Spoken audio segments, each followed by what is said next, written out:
Welcome to the Kerry Berret Show. I'm Kerry Berret.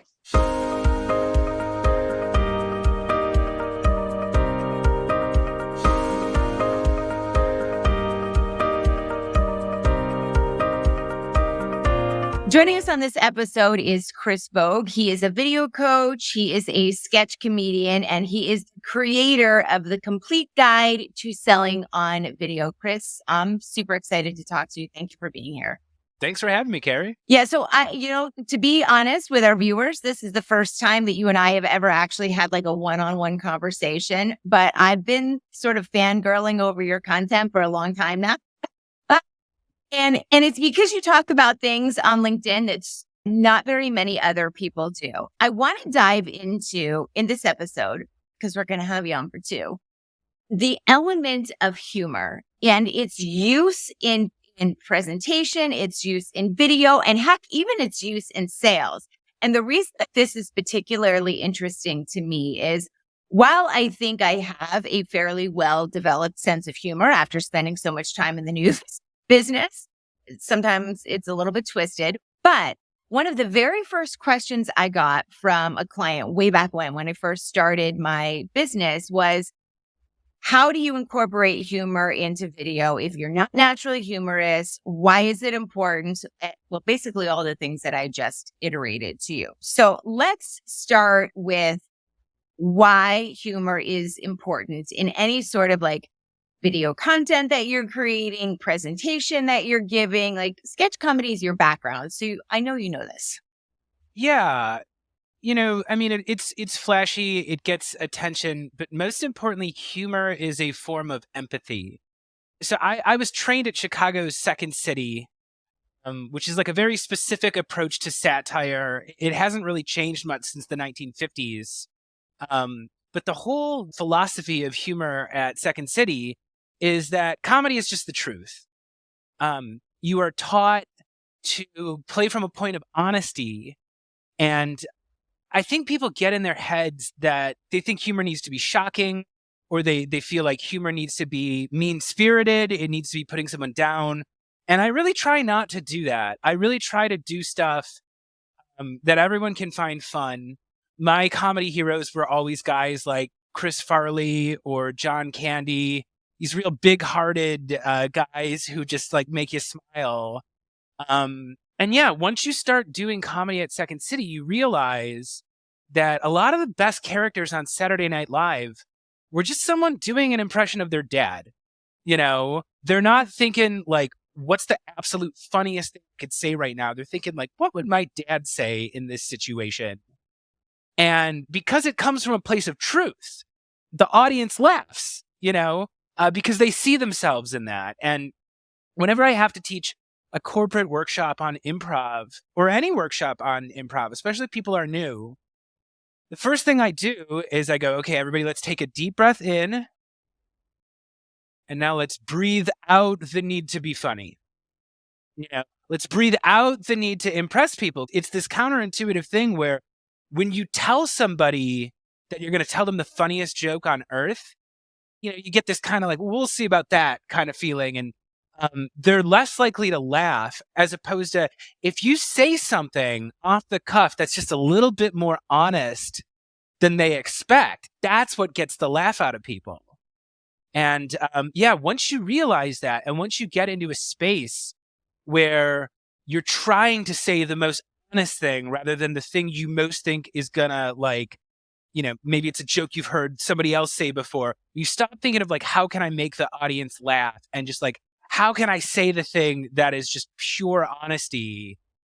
Suddenly you don't have to think as hard about it. Yeah. You're not trying to be funny. It's just like whatever the thing is that's like funny or true or whatever, but you're not like, man, I got to go on and put like a massive display on, even though I'm not funny at all. And by the way, that's a sure way, I imagine, to just like let the room sort of wither beneath you. Yeah. And you did this thing. So the audience wasn't watching us in the studio before this episode started, but you had this wonderful little moment yourself, Kerry, where you're sitting there and you're explaining to me how the podcast works. And then all of a sudden you hear your kid off screen and you turn into the mom for a second. Yeah. And you're like, and it's just like, that moment was so funny because that's really you, you know, that's really you. And if anybody had been watching that, anybody with kids would have laughed because they go, oh, that is exactly what happens with my kids, you know? And you realize it's like, I always say, it's like comedy is a formula. You know, you could think about it as set up punchline. If you think back to the old vaudeville days, it was like the comedic voice and the straight man, you know, and it's always these two forces playing off each other. And if you're not a really funny person, you might just be the straight man in the equation. And that's fine. You know, oftentimes I will have a person who is more of a serious person, you know, or a no nonsense type person. And yeah, we'll put them into a situation where they are doing something silly completely seriously, you know? And it's funny because it's real. And again, it's this weird thing where you kind of have to lean into yourself and be like, who am I naturally? You know, and in your case, it's like sometimes you're a woman who started a business. You know, sometimes you're, you know, the news reporter in you comes out. Sometimes the mother in you comes out. You know, sometimes you're the gal that was like friendly in school growing up, you know? And it's like, yeah, you try to lean into these different versions of yourself. And the more you can, you know, kind of astonish the audience with how unguardedly real you are, like that's when the real laughs start happening. Well, you tapped into a couple of things there that I think are really interesting. One is the fact that, and you mentioned this right off the top, it's like a form of empathy and it's a form of connection. I think I've always sort of intuitively realized, at least in my new days, that if you can get the audience to smile or to laugh, you have so much more buy-in than if they're just stoically watching you. They're not engaged. Humor in whatever form, if it's done well and if you're not trying too hard, it draws the audience in. It creates a connection. You're laughing and sharing an experience. So you're closer, I think, to making that, you know, whatever the goal is, making the sale, you know, having them sign up for something, I don't know, join your email list, whatever the case may be, hire you for the next keynote. And so that makes sense, the empathy and the connection. Does that also work? Like I could see clearly how that would work for, an audience or an industry that maybe is a little bit more creative, or you can expect the people watching to have, you know, maybe a broader sense of what is, appropriate in the workforce or on a professional presentation. Does this tactic, I guess, for lack of a better word, or this presentation style work for more stoic industries like insurance and finance and those sorts of places as well? Yeah, it's this funny thing where even stoic people like to laugh, right? And my last sales role that I was in, I was selling education software to universities. So everybody I was working with was a PhD. And yeah, there's this misconception that like once you reach a certain level of elite status, or, you know, once your net worth reaches 7 figures or something, that people stop laughing. And that's just not true. Oftentimes, yeah, that's where you'll get the biggest laughs from because like they're really not expecting it. And, you know, I was always taught at Second City, like the audience is smarter than you. You know, go out there and play to the top of your intelligence and you'll be surprised at what people will respond to, you know? And I always tell people, it's like, look, I do sketch comedy on LinkedIn in part because nobody else really does. Nobody does it. Yeah. Yeah. But, you know, I explain to them, I'm like, look, LinkedIn is the only platform for adults. It's a social media platform where you don't have to compete against teenagers and you don't have a bunch of anonymous trolls just, you know, trolling people and trying to draw attention to themselves. So if you talk to your audience like adults, it's refreshing. For comedy, like it really does come down to a formula. And there are a lot of really simple formulas for comedy that have been around forever that you can introduce into basically any form of communication. I think I know one of the formulas for like your classic sort of ad lib is, or improv rather, is always, yes, and not using those actual words, but like your commentary. It's almost like you're one-upping whatever somebody said before. And that's what keeps the conversation going. Like instead of shutting it down and being like, no, I would never do that. You're like, yes, I would do that, but only if, I did it in a bathing suit in a pool full of jelly. I don't know. I'm making it up. You know what I mean? Like you're adding to the conversation. Is that classic sort of yes and one of the formulas? And what are the others that we should think about? So let's start with yes and, because it's the most important, I feel. Yes and is the fundamental rule of improv. Once you have had yes and beaten into your head, you can improvise with anybody. Tina Fey is a better improviser than me. She's, top of the top. But I would not be afraid to step onto a stage with Tina Fey because we would just both yes and each other. And the idea behind yes and is your partner is a genius. Everything your partner says is a gift. Their tone of voice is a gift. What they're doing with their body is a gift. The specific words they say is a gift. And it's not yes, but it's no, although it's yes and. You have to agree with what they say, and you have to add one thing onto it. You have to take it one step further. And ultimately, this is a listening exercise. This is very important in sales because people come in with their own frame of reference. They come in with their own priorities and their own feelings. And if you can start incorporating the words they said into the story, you're kind of building the story with them in real time, And yeah, if somebody in the beginning of a call says to me, like, I almost got into a car accident, some idiot almost hit me, if like at the end of the call, I'm like, oh, by the way, drive safe. There's a lot of nutcases out there. They laugh, even though that's not the funniest joke on earth. They laugh because it's remembering something that they said. Or if you're like, sorry about that, that was me. I'm the problem. So whatever, something like that. Yeah. Or, in improv, we're big on specific phrases because if you're doing a long form improv, which Chicago is famous for, you are getting one word and you're going for 30 or 40 minutes and you're building a whole storyline. You're building original characters all out of thin air. And so they teach you like, hey, you're never going to walk into an improv scene and say, hey, I'll have a drink. Because that's not how people talk, But if you go out there and you say, hey, I'll have a PBR, that's very different than going out there and saying, hey, I'll have Johnny Walker Blue on the rocks, versus, hey, I'll take a cranberry martini, please. Those three different drinks are going to evoke three different images in your head of what this person might be. But if 20 minutes later into the forum, I come back out and be like, cranberry martini, please, everybody knows who I am. And the audience is going to laugh because that specific phrase is so recognizable.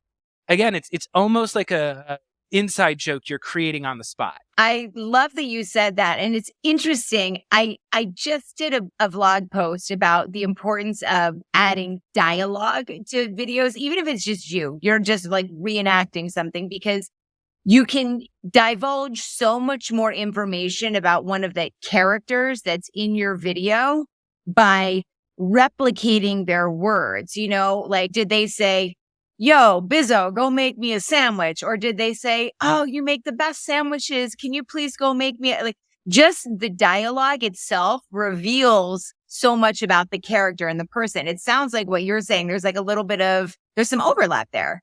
Yeah. Or even the difference between being like, well, now I got to make lunch for the kids, peanut butter and jelly, versus I got to make lunch for the kids, peanut butter, jelly, no crust.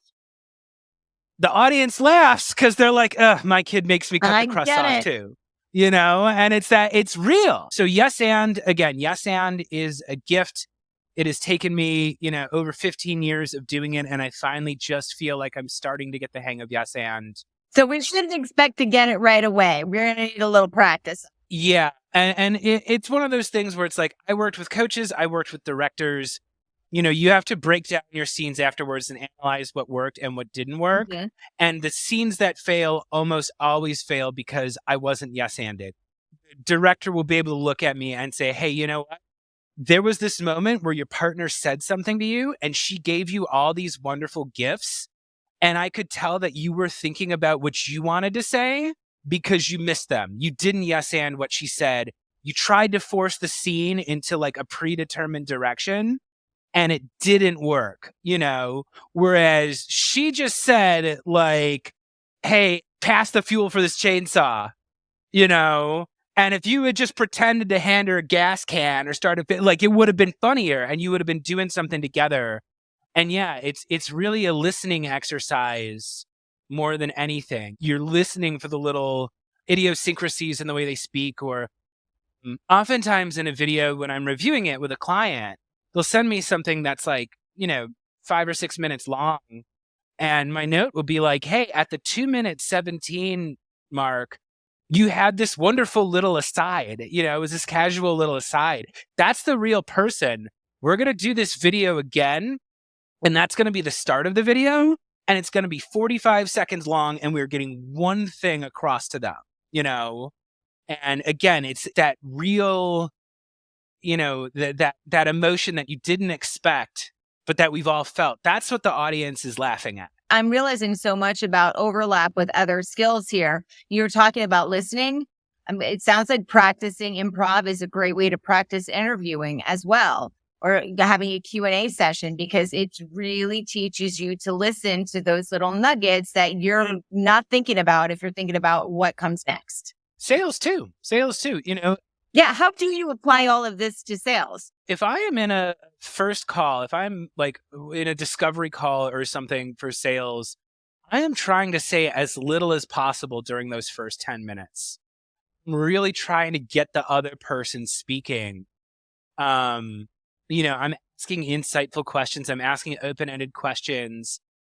I'm asking them about why they showed up in the first place and what they're hoping to get out of this meeting, and then 10 minutes later, I'm taking them through, and I'm like, now you just said a minute earlier that your clients keep on saying this to you. Like, yeah, that's very common. Here's why you should, I'm going to show you this next feature.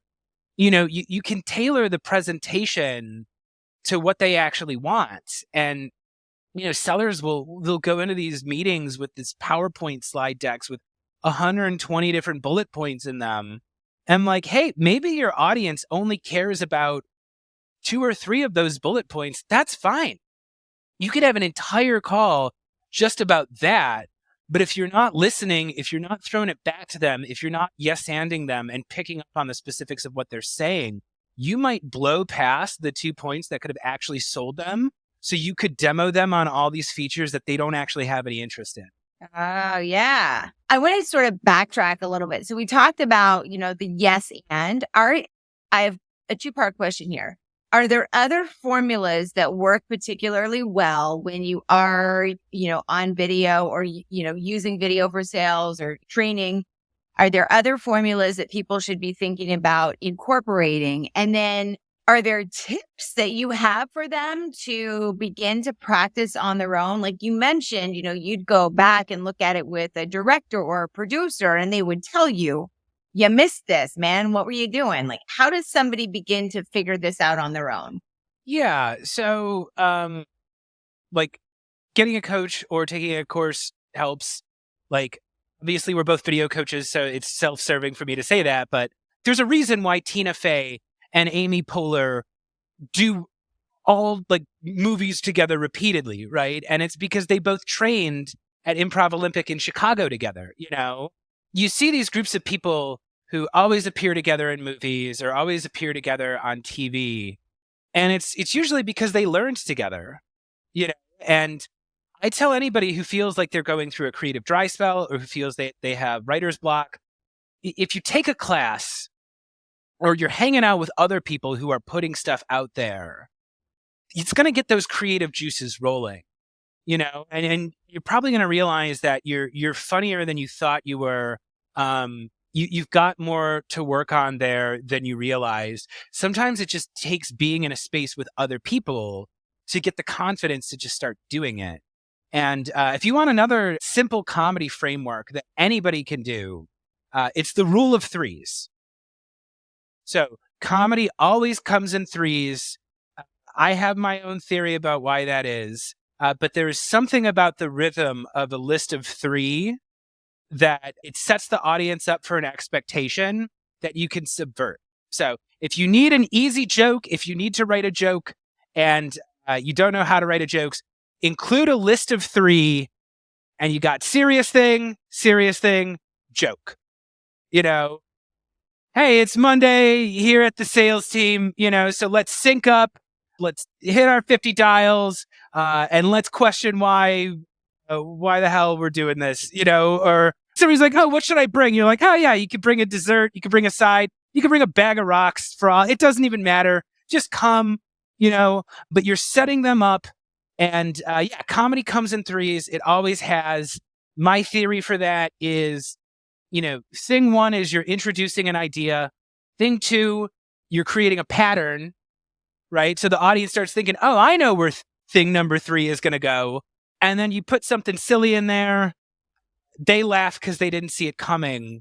But that's a framework. Again, you could do that in speeches. You could do that in emails or internal emails. You give the two things that are serious. Now you've got license for that third thing to throw something silly in there.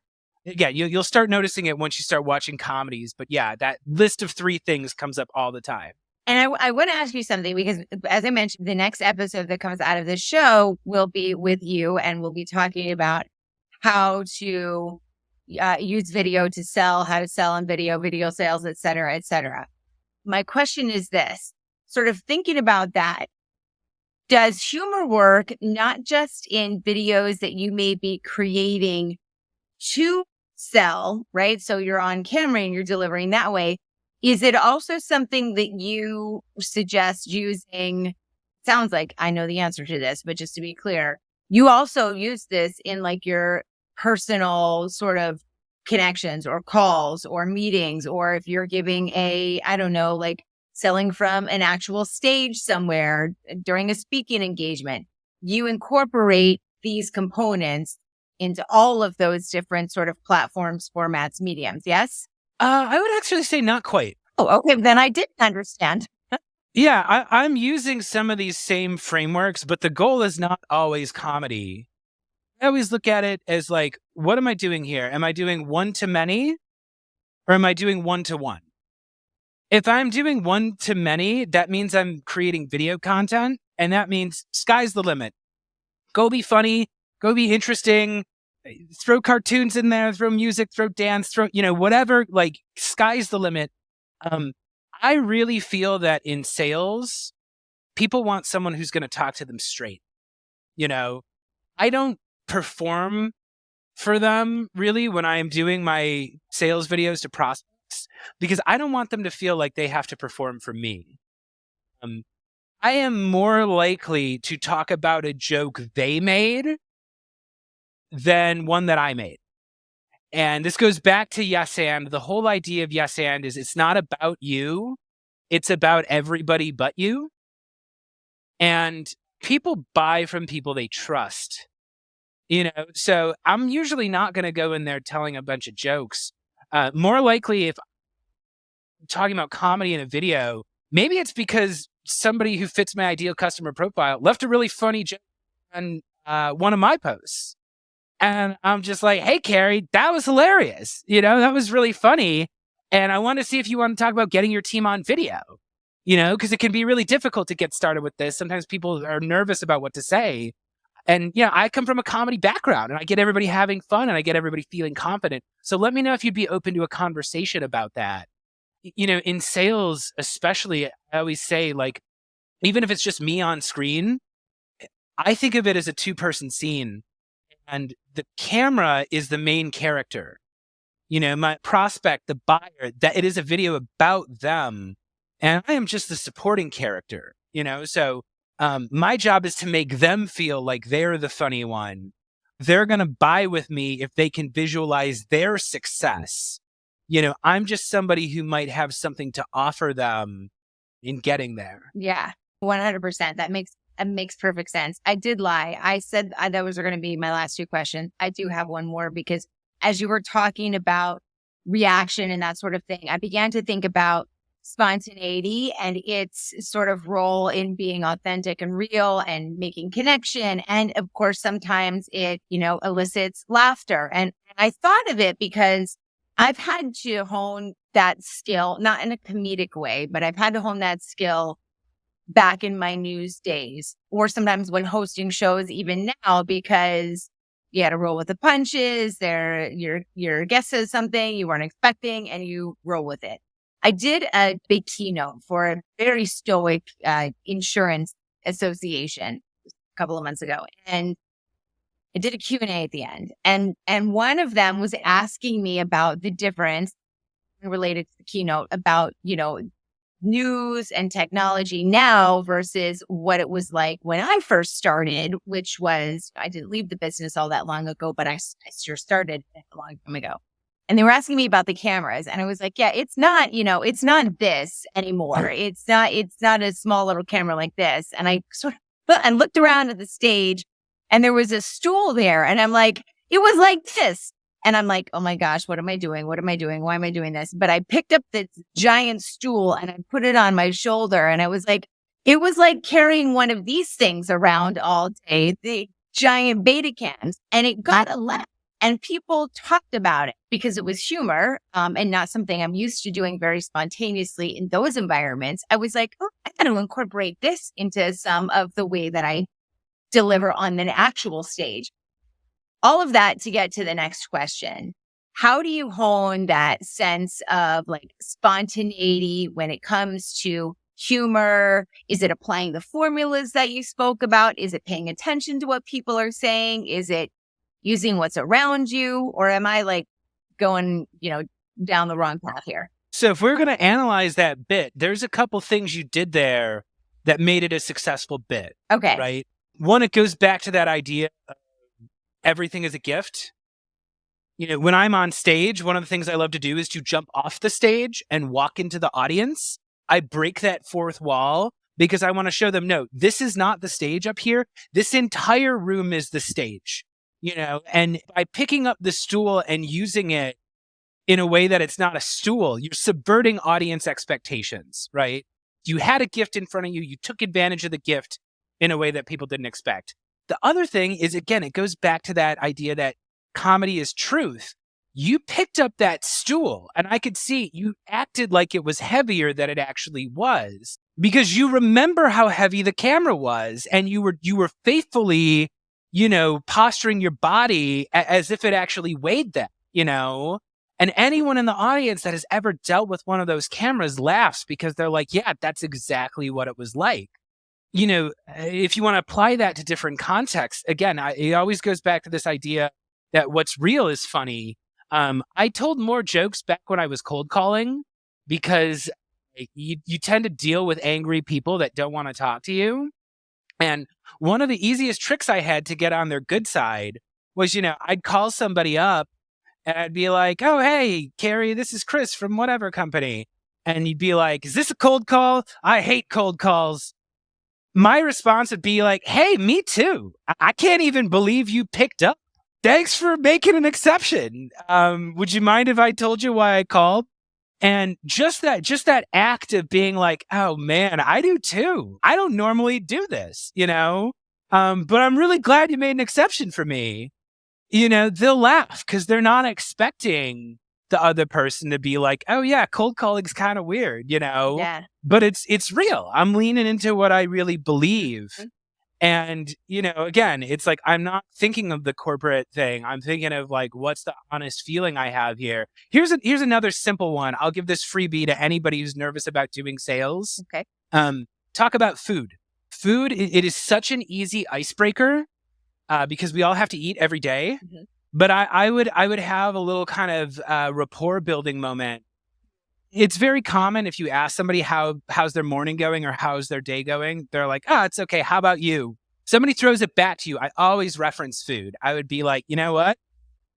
There's a stack of donuts in the break room and I'm trying to watch my weight. So I am trying to resist. But other than that, it's all right. Or Girl Scout cookies is my other go-to. When it's Girl Scout cookie season, they'd be like, how you doing today? I'm like, I just ate a sleeve of Girl Scout cookies for breakfast. Make of that what you will. Would you mind if I told you why I'm calling? And sometimes they would yes and me. Sometimes they hear that specific phrase. They hear Girl Scout cookies and they're like, oh, I love the Thin Mints. And I'm like, I'm a do-si-do's guy, but I respect to the Thin Mints. And again, it's like, we're talking about something real. We're leaning into our real feelings. Yeah.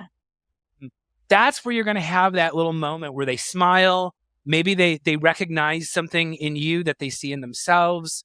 All of a sudden, they realize they're talking to another person, not just some creep who's going to try to, strong arm them or talk to them about a bunch of, numbers that they don't necessarily believe. And again, it's often simpler than what people think. They're trying to think of the funniest punchline on earth. And like, if you just told them what you had for lunch, you might have like gotten an unexpected laugh out of them. Yeah. It takes practice to do it really well, but incorporating it in these small doses, you don't have to try so hard. It's just, I love what you said. It's leaning into whatever's going on and the real thing, and like maybe twisting it a little bit or the way that you say it. And so it brings people in. You're not talking about whatever it is you're selling. You're talking about like, oh yeah, trying to have a hot girl summer and there's a stack of whatever sitting next to me, that sort of stuff. I love it. Chris, I could really talk about this with you forever. We are out of time, and I'm looking forward to having you on the next episode to talk a little bit deeper in sales. Before we do go, like, if people are interested in working with you, seeing more of your content, where would you like to send them? Where should they go? Yeah, so the easiest way is to follow me on LinkedIn. You can ring the bell. I'm a content creator. I put new video content out there all the time. Much of it comedic, but also a lot of it is educational about how to get on video, how to sell on video, how to create video content that is honest and fun and inviting and educational.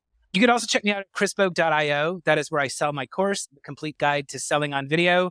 That too has a bit of sketch comedy just to pull you from module to module, but it really is a guide to how to put video into all stages of your process, how to get your message short, how to make sure you're reaching out to the right people, how to set up your camera and lights so you don't have to worry about your appearance, how to do subtitles, how to send on LinkedIn and Gmail. So if you really want to get deep onto video strategy for sales, you can check that out at chrisbogue.io.